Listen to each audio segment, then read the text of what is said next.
15 of the 2024 season is just about to end, and I know it's really easy to overreact. Obviously, in the moment, Dynasty requires way more patience than that. And if you're already out of your playoffs, you're probably already just preparing for 2025 Dynasty Fantasy Football. And that's why we're going through top 30 wide receiver rankings for Dynasty Fantasy Football in 2025. Just make sure to like the video and subscribe to the channel to show your support, because this is still a new young channel that is made exclusively for Dynasty content. So getting into our first tier, I'm going to explain to you why I believe Ja'Marr Chase belongs in his own tier as the #1 wide receiver in Dynasty.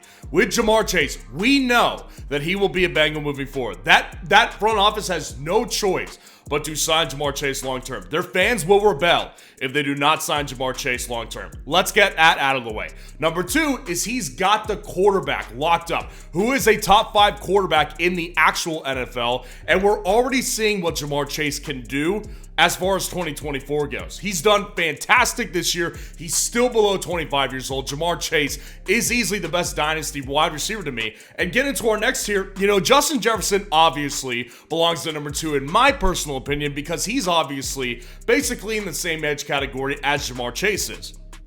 Now, the reason why Ja'Marr Chase is a tier above Justin Jefferson is because of the uncertainty at quarterback. Sam Darnold's had a great year and everything, but realistically, I think he's priced himself out of the Vikings. It would not have, shocked me at all if he's had a decent season and the Vikings brought him back, because JJ McCarthy is no sure thing, and we know that's the plan moving forward. But just with the uncertainty at quarterback here, Justin Jefferson already took a step back as far as his fantasy upside goes in 2024 with Darnold. So what happens when they get rid of Darnold and go to JJ McCarthy? That's why I have some problems with it, and I feel similarly to CeeDee Lamb at number 3. With CeeDee Lamb, what we have to remember here is that obviously with Dak Prescott, he's done phenomenal over the years. That's no surprise to anybody, and I do believe that he will be able to still have a really good ceiling in fantasy moving forward, because he's got the age right. He's also just got tons of upside when it comes to being with Dak Prescott. But I am worried about Dak.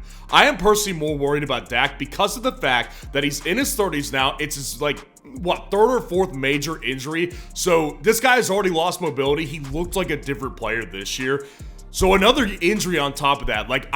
I am worried about Dak Prescott and his longevity. And again, the quarterback instability here, potential with CeeDee Lamb, puts him in this second tier. Still a great Dynasty asset. Number 4, Amon-Ra St. Brown. Listen, with Amon-Ra St. Brown, I think that when I look at Amon-Ra and what he did the majority of 2024, obviously he's coming off a massive week 15 in fantasy football, but Amon-Ra St. Brown has been very, very hit or miss this year, unlike most years. And the reason is because this offense has become extremely well-rounded. Well, Jameson Williams isn't going anywhere, at least the next year.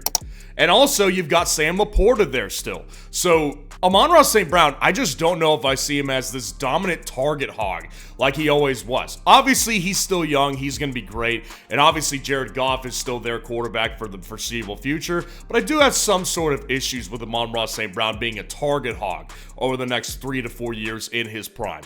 And then Nico Collins at 5 and Puka Nacua at 6 to round out this tier. Nico Collins has the quarterback, CJ Stroud. And I get it, CJ Stroud took a little bit of a step back this year as far as how good he actually is at an NFL level, but he's still very good and still delivers the ball to Nico Collins. He's under contract long term. Nico Collins is going to be a really good dynasty asset for at least the next 3 to 4 years. Nico Collins is clearly the best. Stephon Diggs may not even be on the team next year, and Tank Dell is nowhere near the talent that Nico Collins is. So hopefully we can get past that this offseason, because last offseason was discussion of Tank Dell versus Nico Collins. I was always on Nico Collins' side, but those are minor details. Puka Nacua at 6. Again, my problem with Puka is that Matt Stafford, I am uncertain what the Rams are going to do. Because, again, this is filmed after Week 15. Let's say the Rams make the playoffs, right? The Rams make the playoffs. Maybe they even win a playoff game. They probably stick with Matt Stafford until he's done. But if they miss playoffs, or even if they lose their first playoff game, there's a chance they could move off of Matt Stafford. That's been my problem with Puka Nacua, in particular for Dynasty, over the past year. But Puka Nacua, obviously, if he has Matt Stafford there, the guy is a dominant number 1 wide receiver. Cooper Kupp is on his way out. He may still be there next year. But Puka Nacua is either way the wide receiver 1 by far in this wide receiver room in Los Angeles. He's a great dynasty asset.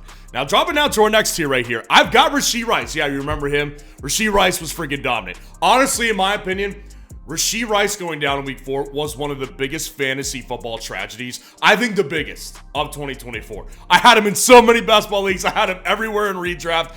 He was in line for a fantastic year. And guys, that's why he's at 7. Because like if you just looked at his game, like his game log, his sample size that he gave us in 2024 of what he could do was awesome. Now this guy's a little bit older for, coming into his 3rd year.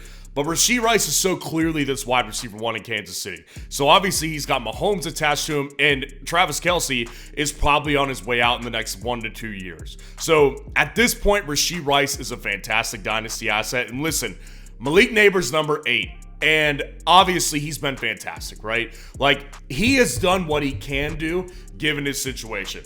But again, the problem with wide receivers is they need to have stability at quarterback. He has 0. Like probably the most unstable quarterback situation. Because I've heard chatter about Shedeur Sanders, who is probably going to be the number 1 overall pick this year, declining to play for the Giants. Like I've heard potential of that. So what if that ends up happening? Obviously it's still in 2024 season right now. We don't know what's going to happen. But Malik Neighbors, this quarterback situation in New York, it's a hellhole over there. And I worry about Malik Neighbors because of that. Obviously, tons of upside, super young, should be a really good dynasty asset moving forward. Drake London at 9 and Jackson Smith-Njigba at number 10. With Drake London here, quarterback instability, man. And here's the thing. Kirk Cousins obviously has completely just gone away. Like he is no longer the quarterback he used to be. I said it for weeks now on my main channel, Football Fanalysts Network. It's over. It's over. So obviously we know the plan. The plan is to go to Michael Penix. But we didn't see Penix at all this year. At least we haven't yet as of the time of this filming. How do we know that Penix is going to be any better?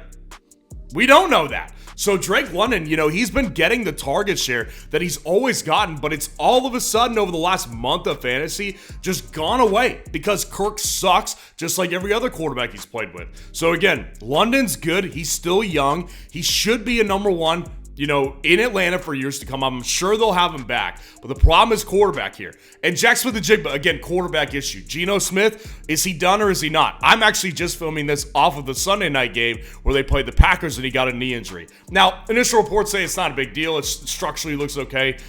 But Geno Smith, if they don't make the playoffs, what are the chances they move on from Geno Smith?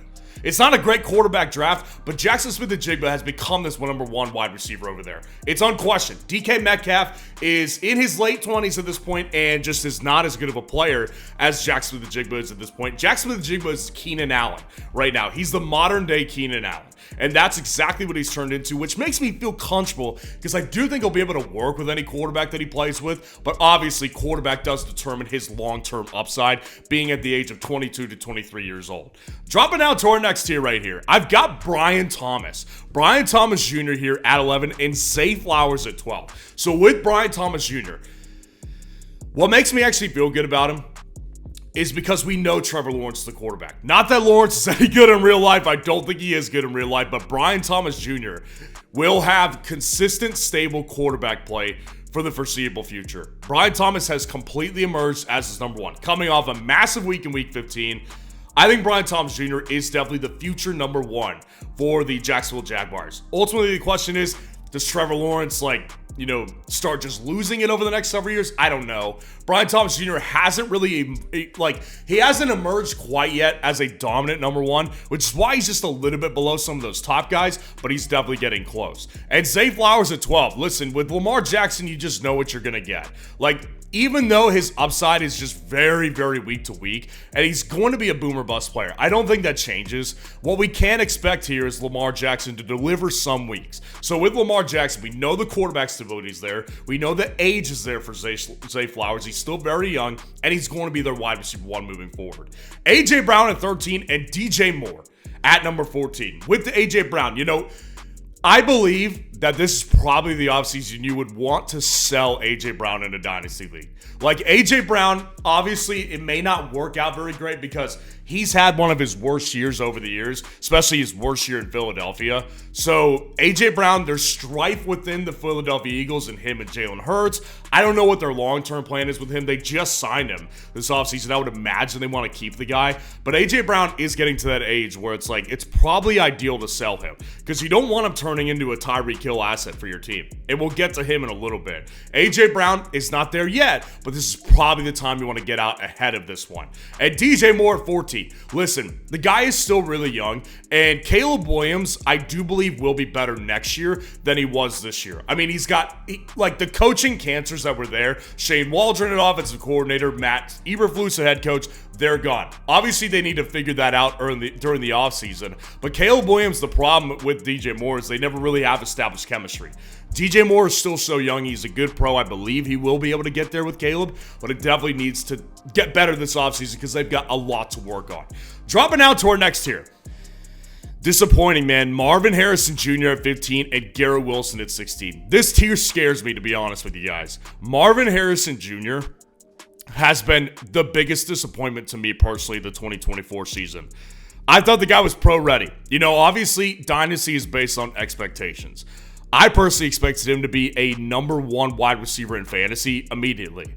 And obviously, it's been far from the case. Now, Marvin, there is definitely blame to go around to Kyler. I do believe that Kyler is not the typical quarterback who's going to be like Matt Stafford or Kirk Cousins in his prime, Jared Goff, where he's going to be consistently supplying a wide receiver one in fantasy football. But Marvin Harrison Jr., like I said this throughout the entire year, his effort on a week-to-week basis, it varies. Like, he has a lot of low-effort plays like Olave does in the same tier.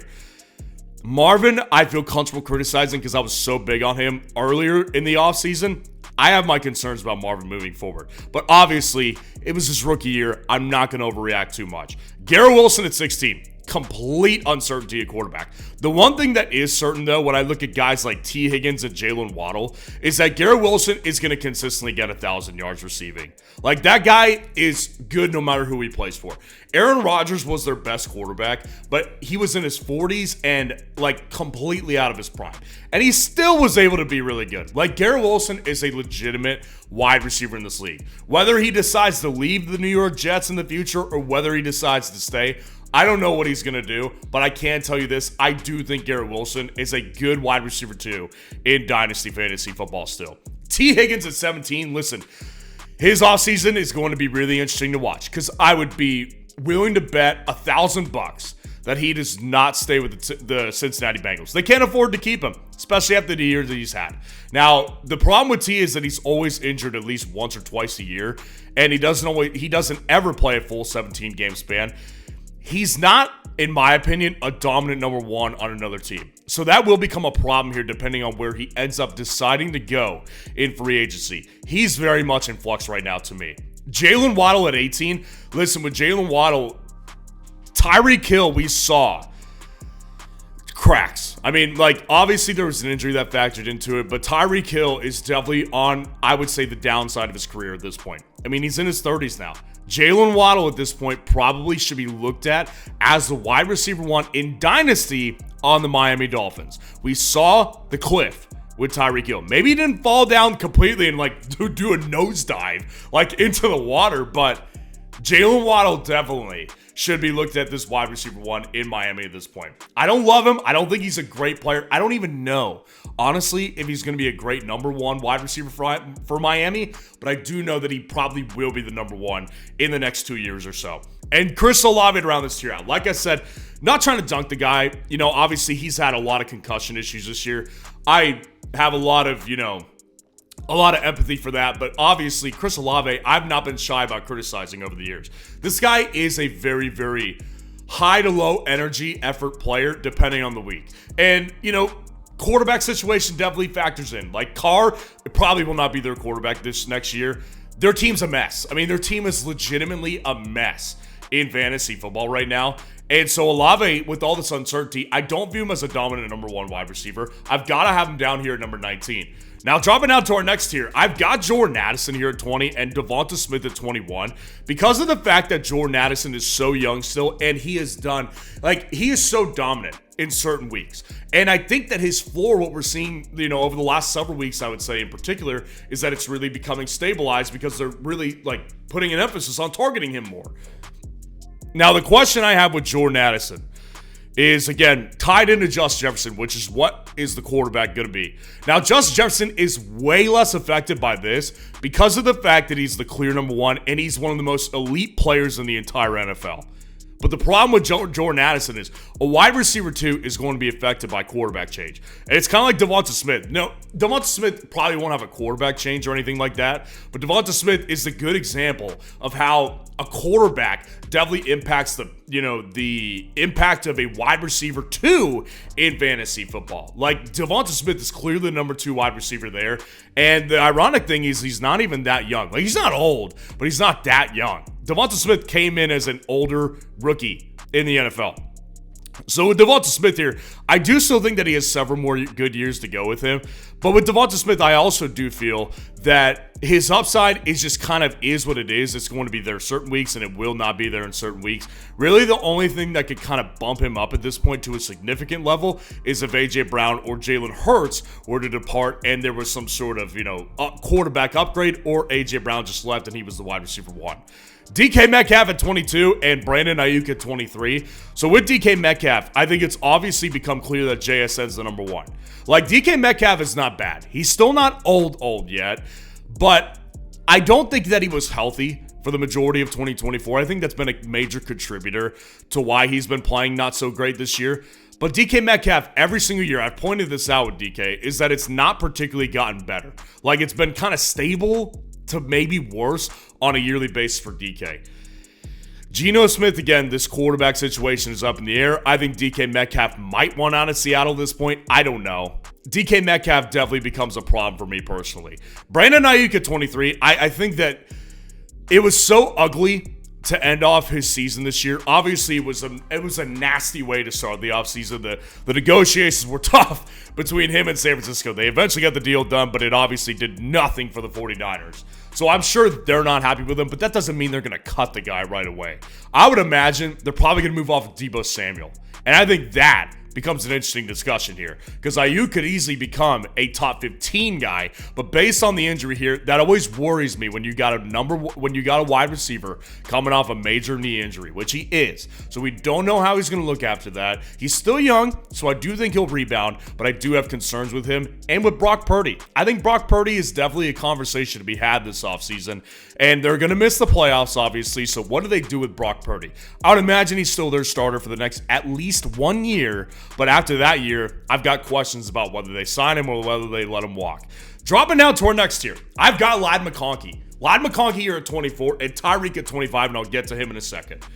Ladd McConkey, he's obviously the number 1 as of right now in Los Angeles, and he's done pretty well. The guy has clearly established himself and separated himself from the rest of the receivers in Los Angeles. Now, ultimately, what I believe, and this is a projection, I believe that Ladd will not be their number 1 heading into next year. I believe they will get either a wide receiver through free agency or the draft heading into 2025, because I think they understand, based on what happened this year, they need playmakers. They cannot do another year like this and expect to be major contributors in the NFL playoffs. So I think that makes Ladd a number 2. Now, it's a good number 2. I think he's a really solid number 2 because he's going to be one of the most dominant slot players in the NFL, I believe, moving forward. And that's going to provide him tons of fantasy upside. Tyreek Hill at 25 and Mike Evans at 26. Listen, as I said with Tyreek, he's over the age of 30, as is Mike Evans, and Tyreek Hill is coming off an injured season. He's still playing this season, obviously. We're filming this right after week 15, but Tyreek Hill is definitely not in a position that I would want to be in if I had him in Dynasty. He is, heading into the twilight of his career for sure. He's definitely taken a step back. And was it injury related? Probably. But is it going to recover next year? I don't know.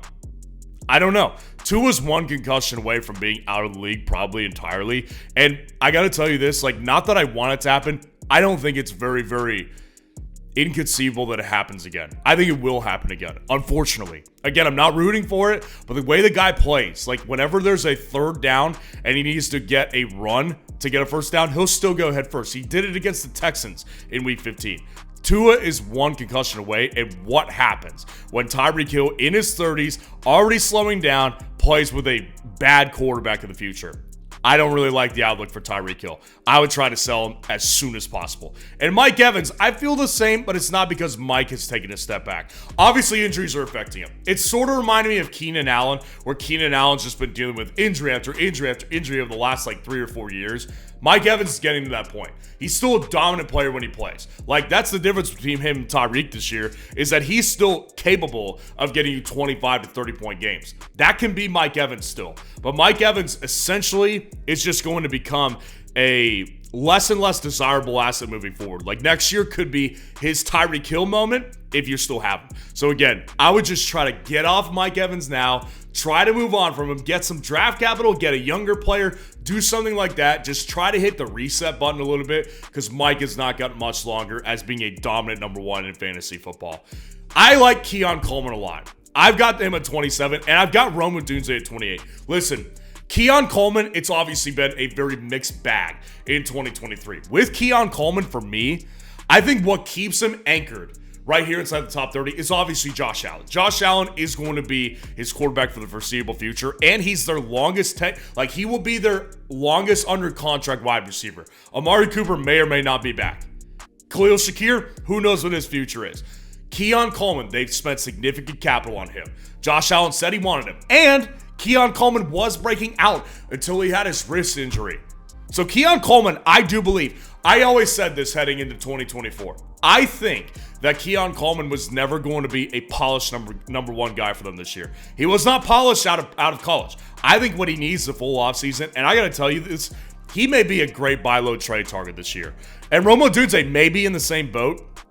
He's going to get a bump, obviously, because Keenan Allen will not be back. He will get a bump up for sure. But Rome always ultimately just kind of comes down to the fact that I think that his upside is limited for the next foreseeable future because of DJ Moore. He's not going to be the number one wide receiver there because DJ Moore will be. And again, the problem with it is that Caleb has not obviously been what a lot of people expected from him this year, even myself included. And will he ever be? This organization is so dysfunctional. Like, I really do worry about the future of the Bears. So while I love Rome Odunze's talent, while I do love that he will be their number 2 next year, I still do have concerns with this franchise as a whole and just with Caleb Williams as a whole. And then rounding out the whole thing at our next tier, last tier, Jayden Reed and Xavier Worthy. We kind of know what these guys are. They're role players who will dominate certain weeks, and I don't think that they're going to be consistently ever very good in fantasy. Like, Jayden Reed has been a top 15 receiver in fantasy most of the year, mostly because of a strong September. This was a weird year for wide receivers, but Jayden Reed, we kind of know what it is. Green Bay really doesn't have a number one, and Matt LaFleur says he doesn't really want a number one.